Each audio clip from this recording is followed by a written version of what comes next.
I don't know who it's upsetting, but I say we leave it. I say we leave the gay village. Spaces like the gay village are important, and we need to maintain them and we need to support them. And by erasing its identity, it can be a very dangerous thing. For decades, this area in downtown Montreal has been known as the Gay Village, a place where queer-identifying people can feel safe and thrive.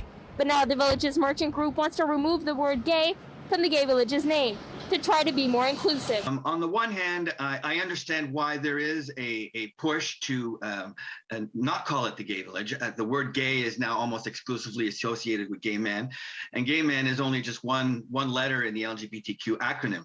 On the flip side, on the other side, I fear that the word gay, there's kind of like a de-queering of the gay movement. It's more of an inclusion thing that they don't want the gay label to them, so be it. I mean, if it makes everyone happy, it'll make everyone happy.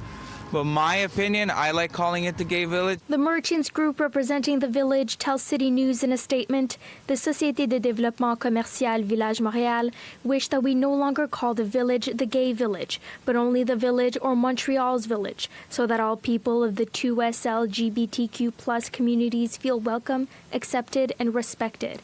The intention of the SDC is in no way to forget or undermine the contribution of certain communities in the creation and history of the village. We are only opening our doors to all the other communities so that the village becomes a safer place for all. The topic dividing the queer community. Some say changing the name to erase its queerness won't help. I mean, no one would dream of taking China out of Chinatown or Italy out of Little Italy. And I understand the reservations about the word gay. So, you know, if it was up to me, if I could change the name of the Gay Village, I would change it to the Queer Village. Vraiment, mais depuis 5 ans, je le vois, il y a une division. I have seen this division in the past 5 years because what happens is there are new communities who are more marginalized and want to be heard and find their place. But I think the way that it's being done is not the right way.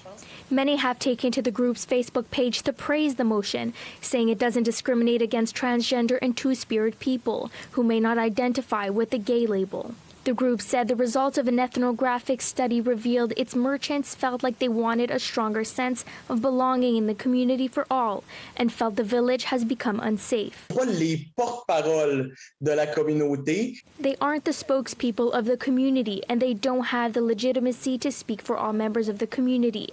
They speak for the merchants, and for me, it's a lack of respect towards all the gay and lesbian people who built this neighborhood, developed it, and allowed it to survive and thrive. Safe space. It is an important queer district. It is a safe zone. It is one of the few places where queer people in Montreal, queer Montrealers, can congregate and still feel safely as part of a majority. In Montreal, Brittany Enriquez, City News.